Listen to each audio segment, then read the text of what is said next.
also has the consideration of human and social well-being directly and what comprises it.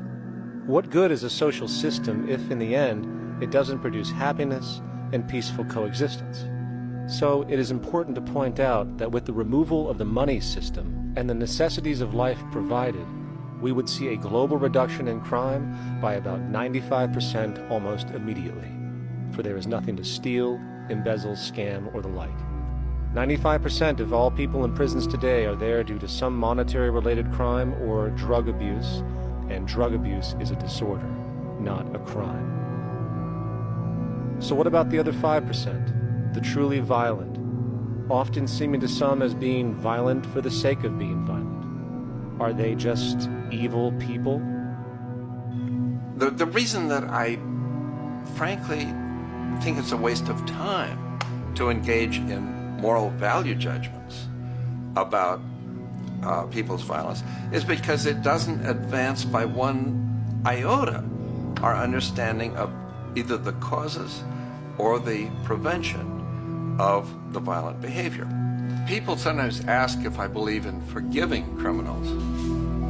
My answer to that is, no, I don't believe in forgiveness any more than I believe in condemnation.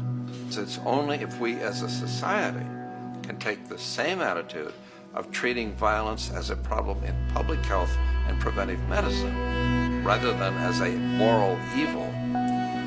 It's only when we make that change in our own attitudes and assumptions and values that we will actually succeed in reducing the level of violence rather than stimulating it, which is what we do now. The more justice you seek, the more hurt you become, because there's no such thing as justice. There is whatever there is out there. That's it. In other words, if people are conditioned to be racist, bigots, if they're brought up in an environment that advocates that, why do you blame the person for it? They're a victim of a subculture. Therefore, they have to be helped. The point is, we have to redesign the environment that produces aberrant behavior. That's the problem, not putting a person in jail. That's why judges, lawyers, freedom of choice, such concepts are dangerous because it gives you misinformation that the person is bad or that person is a serial killer.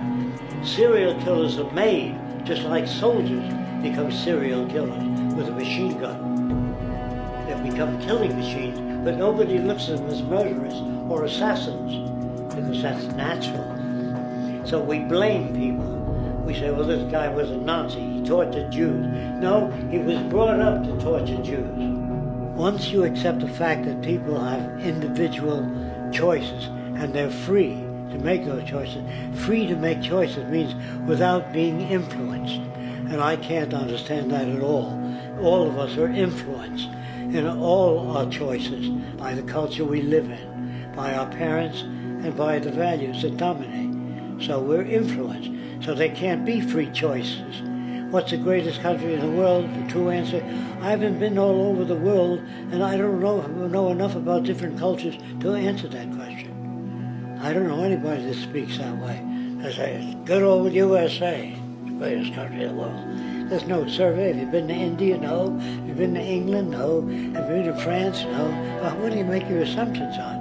They can't answer. They get mad at you. They say, well, God damn it, who the hell are you to tell me what to think? You know, don't forget, you're dealing with aberrated people. They're not responsible for their answers. They're victims of culture. That means they've been influenced by their culture.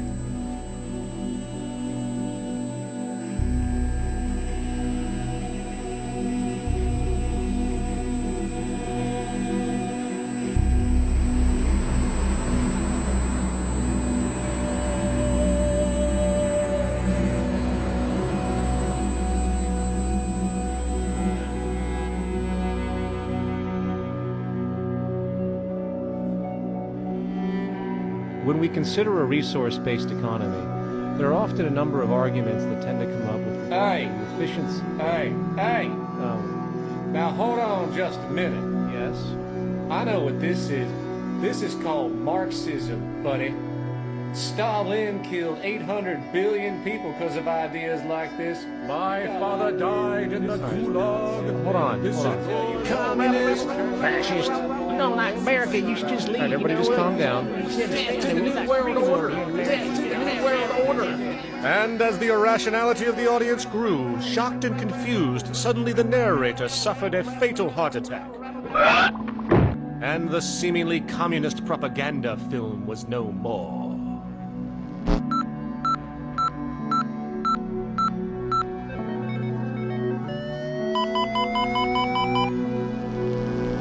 You know, I've said that sort of thing to people in think tank type of situations, and you know, these Club of Rome types and so forth. Marxist.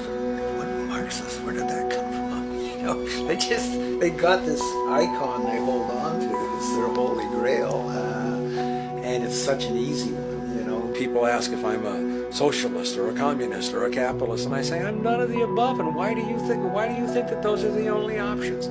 All of those political constructs were created by writers who assumed that we lived on a planet of infinite resources. Not a one of those political philosophies even contemplates that there might be a shortage of anything.